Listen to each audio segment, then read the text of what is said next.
क्या कुछ कह पाएंगे? आपके भाई के साथ ऐसा घटना घटित होता है, हालांकि आप लोग को देख करके नौजवान वो भी होंगे, तो कहीं ना कहीं ये दुख दर्द तो आप लोग के तमाम परिवार के बीच रहा होगा, तो क्या कुछ कह पाइएगा इस घटना को लेकर के? भैया देखिए, पहले तो जो मंजर उस दिन बीता था वो तो कहीं ना कहीं सीने में बैठ गया, वो तो भुलाए हमारे से नहीं बोल खैर, उस सकते। मंजर का, जो आपने मंजर की बात कहा, तो उस वक्त की हालात हम अपने शब्दों से बयां नहीं कर सकते। हालांकि वो परिवार के लोग ही वो बातें एहसास कर सकते हैं कि वो कितना दर्द भरा माहौल होगा। ये परिवार के लोगों के लिए असहनीय कार्य होगा।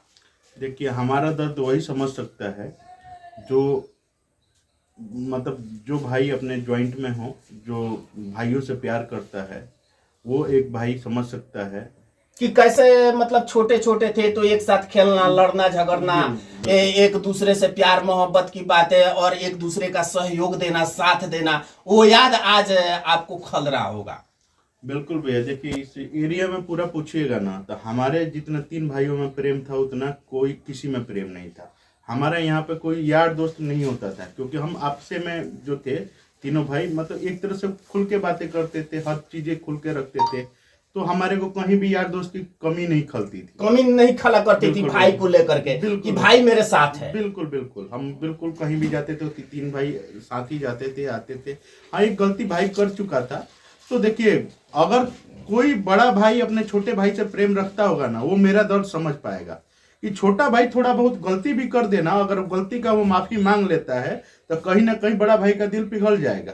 पिघल जाएगा। ऐसा है, कहा भी जाता है कि शाम का भूला अगर सुबह को घर वापस आ जाए तो फिर उसे भूला नहीं कहते। और जो चीजें उसके साथ खराब हुई थी उसको हम लगातार ठीक करने का प्रयास कर रहे थे, ये नहीं कि प्रयास नहीं कर रहे थे। हाँ, हम कह रहे थे कि देखो ऐसा है, समाज में ये सब तो नहीं चलता है, तो एक काम करो, तुम गांव से दूरी रहो।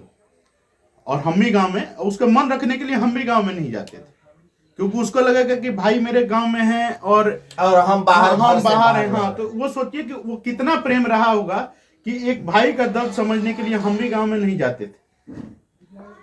जबकि ऐसा नहीं कि मतलब कि अगर हम सामान निकालने का भी प्रयास अपने घर से करते हैं, चाहे कुछ जरूरी चीजें कागजात लेने आते हैं, जैसे मम्मी मेरी उप मुखिया है तो कुछ ना कुछ यहाँ का काम तो देखना ही पड़ेगा। उस दौरान जो लड़की के घर वाले हैं लगातार प्रताड़ित करते थे, मारपीट करते थे, भय में माहौल बना देते थे। यहाँ पे गाड़ी जिस वाहन से आते थे उस गाड़ी के साथ तोड़फोड़ करते थे। उसका लगातार हमारे पास जितनी भी घटनाएं इन्होंने की उसका साक्ष्य और सीसीटीवी फुटेज वगैरह सब है। और हमने लगातार एफआईआर पे एफआईआर हम करे अपने।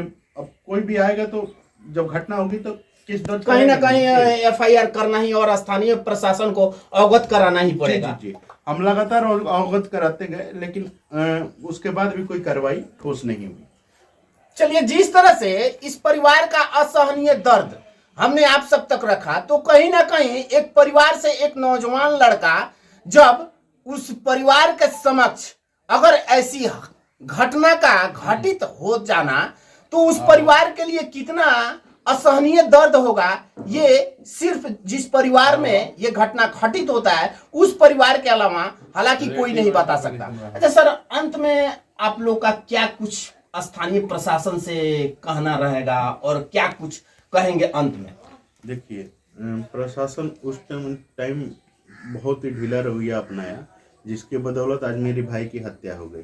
लेकिन हाँ, अभी मुझे दिख रहा है कि प्रशासन द्वारा कुछ कार्य किया जा रहा है, लेकिन अभी तक गिरफ्तारी नहीं हुई। ये नहीं कहूंगा कि बिल्कुल अब प्रशासन कार्य नहीं कर रहा है, प्रशासन कार्य कर रहा है, लेकिन धीमी गति है कार्य की। अगर वो चाहते तो ठीक है, गिरफ्तारी नहीं हो रही है तो कम से कम कुर्की जब्ती तो कर सकते हैं ना। तो कुर्की जब्ती भी नहीं किया जा रहा है। यहाँ का माहौल यही है कि हम कहीं भी बाहर नहीं निकल सकते हैं, कभी भी नहीं निकल सकते हैं, क्योंकि गांव के लोगों का क्या कुछ कहना है? गांव के माहौल, लोगों में भय का माहौल है।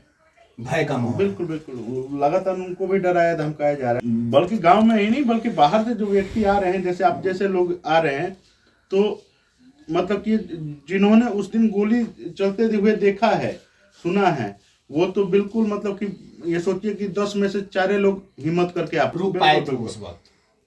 अभी भी सुबह एक रिपोर्टर आए थे तो वही बता रहे थे कि देखिए, हम तो अपने जान को हथेली पर रख के आते हैं, क्योंकि उस दिन हमने मंजर देखा था, उसके बाद वाले भी मंजर हमने देखा था गोली चलते हुए।